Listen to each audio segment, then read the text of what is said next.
All right, guys, here's another shot of how it looks like at night with the ambient lighting. Super nice. Hey, what is up, guys? Like I said earlier in my previous video, I'm going to be putting this in my girlfriend's G35. And if you guys don't know, this is a road top, which is basically like a portable like Apple and Android like CarPlay. It's pretty cool.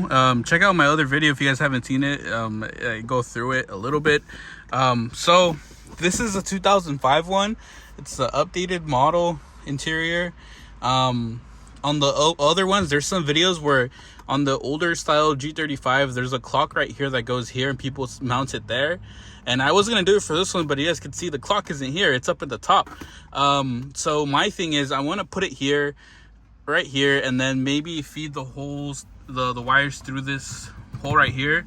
I did go to Pick and Pull and I bought the spare parts. That way, if we ever do want to go back to just having this, we can have the original parts. And that way we can, if we need to drill any holes, we can drill through those and it wouldn't really matter.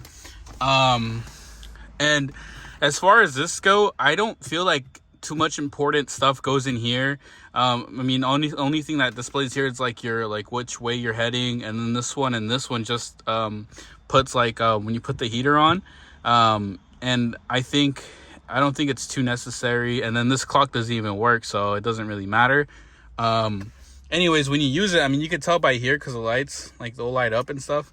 And you can do it by feel. So to me, I feel like that trade-off is a lot better. But let's get started and see how this thing goes. So I ran into my first issue. As you can see, I broke this off. Since this is an older car, stuff is very brittle. So this actually just broke, which, I mean, it sucks, but you know, the good thing about having an older car is that there's abundance of these at the junkyard. So this broke, but not to worry. Over there at Pick and Pull, they have them for crazy, like they have a whole bunch of them and they're like $5, so it doesn't really matter. So I want to do like a little rendering and see how I'm gonna fit this here. With that thing behind it, it's sat like right here, but as you guys can see, there's this little thing where the mount goes. I did get some separate mounts, so I'm gonna see which one fits best, and we'll go from there. But yeah, I'll stay tuned and I'll show you how that looks. All right, guys, so I took the top piece off like I said in the other video. I know the top part broke from the other one, but this is the spare one that I got from Pick and Pull. And basically what I did is I took this apart. So it's held in by 3 screws. So one right here, one right there in the middle, and then another one right over there. And then I just take it apart. And now what I did was I put the middle right here, and then I cut 2 holes so it could fit this part in the back. And then after that, I got the middle, and then I measured the sides right here, and then that's how I ended up cutting it like this. So when I put it on,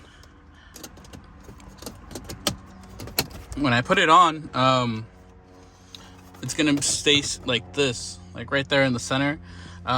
Now the only thing is here, we're gonna have to put this back right here to the original one.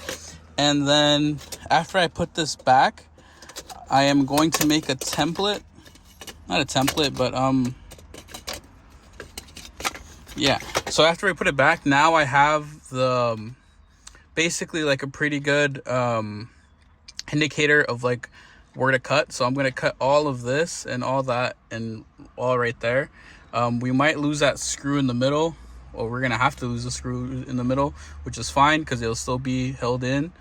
And then the hardest part is gonna be able to cut this and making it look nice. So I'm gonna try my best, and obviously when I cut it, I'm gonna cut a little bit beforehand. That way it gives me enough space to like how do I explain it, like to like sand it down and make it look a lot nice. So stay tuned and I'll let you know how that goes. I am using a little rotary tool that I got from like Harbor Freight, and I'll show you guys how it looks, and see you guys in a bit. All right, guys, this is basically what I'm left with. So like I said, it just takes a lot of patience, and it doesn't really matter that it doesn't really look too good because all that's going to be hidden. And we'll see how it looks in here. So this is what it looks like. So we're going to turn this thing on, and it does have the Lexus logo because I was making another video prior. But yeah, I mean, it looks pretty nice. It looks nice, actually. It doesn't look bad. And the good thing about it is, like I said, in the back, it doesn't really matter because the holes in the back don't, I mean, the cutout in the back. So the cutouts in the back doesn't really matter. And here we go, guys. I mean, it looks nice. And then now what I'm going to do is I'm going to hide all the wires. This thing did come with a backup camera. It's somewhere in here. So this is a backup camera for it. It also came with this little sticky pad thing. I'm not sure if I'm going to use it. Maybe I will because there is a slight gap in there. So maybe if I put this in, it'll fill in the gap and it'll make it look a lot better. Not too sure, but I'll let you guys know when we get there. But yeah, I'm going to be running the backup camera. And then after I run the wiring, I'm going to show you where I ran it through. And then I'll show you what to do to get it working. But yeah, I'm gonna be taking this trim apart, and there's a whole ton of videos showing you how to remove the trim, so I'm not gonna be showing that, but it's pretty easy. I believe you put this in neutral, and then you're able to pop this center console out, and then, oh man, and I think you can remove the back part too to run it, because that's what I'm gonna do is this piece, let's take this out. This piece right here, I'm gonna take this out again and then use and run all my wires behind here. That way you're not able to see them, and should be good. And then I'm probably gonna run it through the center. I don't know, I have to figure it out. But once I get there, I'll show you guys where I ran it through, and then that way everything looks sleek and as nice as possible. So I'll show you guys what that looks like in just a little bit. All right, guys, here's a little update for you. I removed the radio and this trim, and what I did is all right, so here's the cords.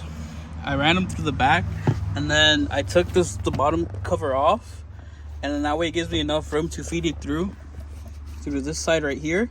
And then it goes all the way over here, and then it goes, I feed it right through here, and then there should be a gap where you can put your finger in, and then you just grab it from this side, and then I'm just gonna run it like this and have it up coming out to the top, and then that should be it. I am gonna be hardwiring the power cord, so that should be cool.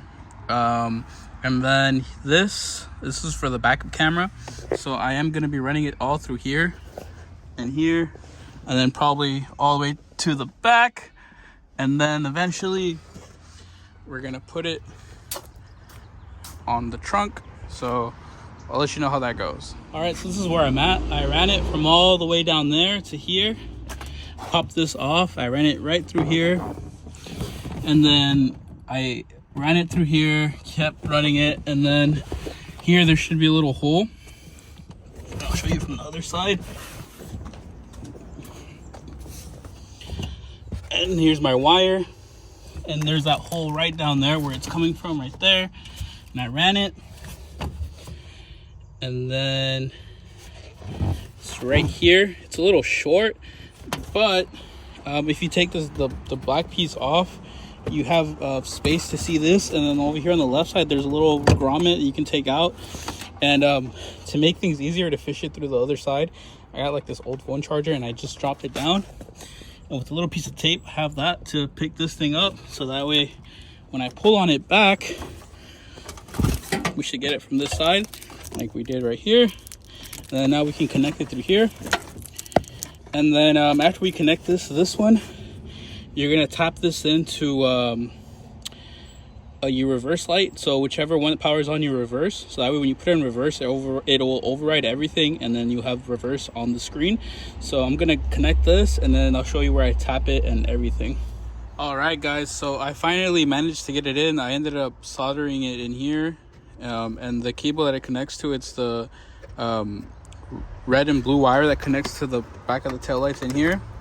And then I already tested it out and everything, and then we do have a backup. One thing that I did do differently, I know I had it hanging from below it, but actually it's a lot better if you do it from this end here. You just have to fish it through and get it to come out here. It does take some trial and error, so just be patient. But now I'm gonna put this back where it belongs and put everything back how it is. And then I'm gonna put everything back, and then I'm gonna show you how everything looks once it's all done. But it's looking to be pretty cool. I know it looks like a hectic mess, but once you're actually doing it, it's actually not that bad. So see you guys in a little bit. All right, guys, this is what it looks all put back together.